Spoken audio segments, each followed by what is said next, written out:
C'est carrément un autre monde. Moi, toute ma vie, j'ai grandi dans un quartier. J'ai vu des choses que je sais très bien. Demain, je vais sur la place en ville.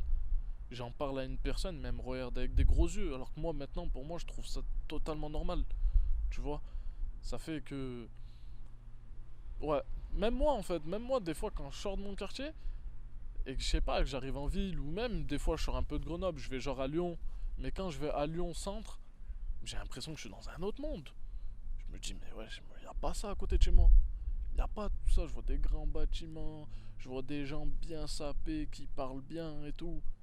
Je me dis, ah ouais, moi, tu viens chez moi, c'est pas ça du tout. Ils ont tous les marques classiques qu'on porte. Ils ont tous la même tenue. Et ils ont tous le même langage, tous le même comportement. On est tous pareils. Mais quand je vais ailleurs, je me dis c'est grave différent. C'est beau à voir et tout, ouais. Mais c'est différent. C'est deux mondes.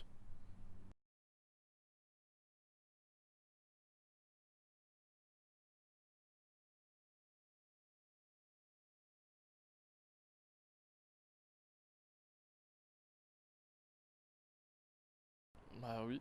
Oui, oui. Bah on a. Franchement, moi je l'ai vu justement à la finale. Quand j'ai vu que justement après la finale, des certains politiciens français ont mis des tweets en parlant justement de notre victoire, qu'ils en avaient marre qu'en gros on fêtait ça. Mais est-ce que à un seul moment vous avez vu un Maghrébin, un Algérien ou un politicien algérien mettre quelque chose sur internet ou à la télé exprimant le fait qu'ils en avaient marre que les Français fêtent la Coupe du Monde? Au contraire, nous on était avec eux. Moi-même, Algérien, j'étais dans les rues de France pour fêter la victoire. Mais est-ce que moi j'ai vu un Français fêter la victoire avec nous? Non. Au contraire, je les voyais par leurs fenêtres et nous jetaient des œufs, nous jetaient de l'eau. Tout ça pourquoi? Parce qu'on était dehors en train de fêter ça en fait. Par contre, il n'y a pas un seul étranger qui a jeté un œuf par la fenêtre quand la France a gagné la Coupe du Monde. Il y a trop de différences, trop de discrimination, bien sûr. On on n'est pas chez nous. Concrètement, on n'est pas chez nous. Ils font pas en sorte aussi de. Moi, des fois, je parle avec certaines personnes qui me disent ouais, mais c'est à toi de t'intégrer. Oui et non. J'ai une part d'intégration, certes. Il y a un point au milieu. On a nous à gauche, la France à droite. Pour atteindre ce point au milieu, on doit chacun faire un pas en avant. Sauf que j'ai l'impression qu'on me demande qu'à moi de faire le pas. La France, elle doit rester à son point de départ, ne pas bouger et attendre que moi je vienne à elle. Non, c'est pas comme ça que ça se passe. Je fais un pas, elle fait un pas.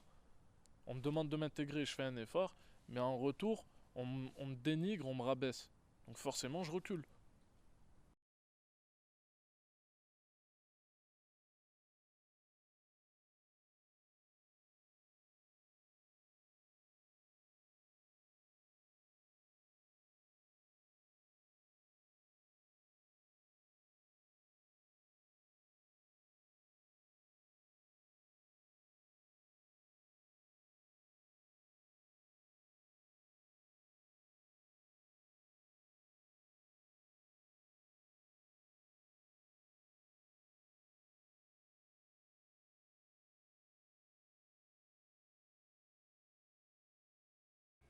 Je me suis jamais posé la question.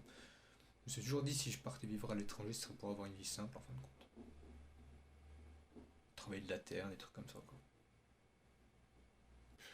Si, du matériel forcément, parce on aime tous avoir notre confort,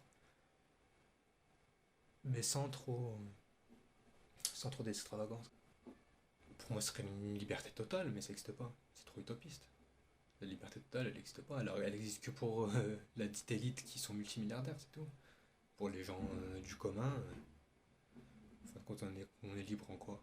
D'aller travailler, c'est ça la liberté?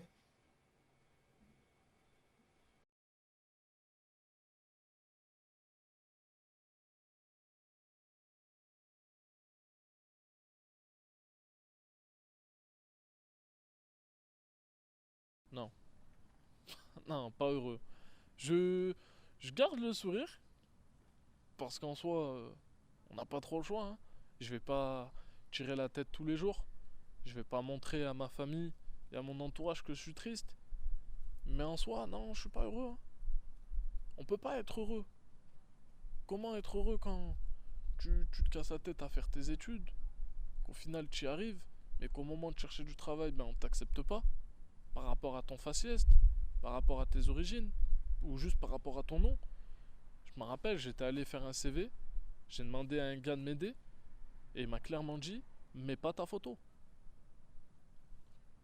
Je lui dis pardon. Il m'a dit, c'est un conseil que je te donne, mets pas ta photo sur ton CV, parce que il suffit que tu l'envoies par mail ou par courrier, ils vont voir ta photo, ben juste par rapport à ça, on pourrait ne pas prendre 10 secondes pour lire ton CV. Je dis, bah putain, c'est ça la France d'aujourd'hui. Impeccable.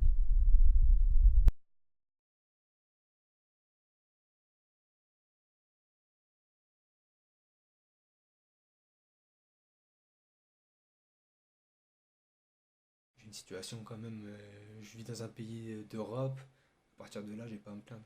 Non, mais c'est vrai, il y en a, ils ont pas d'eau potable, il y en a, c'est la guerre, il y en a, ils vont leur faire se faire tirer dessus.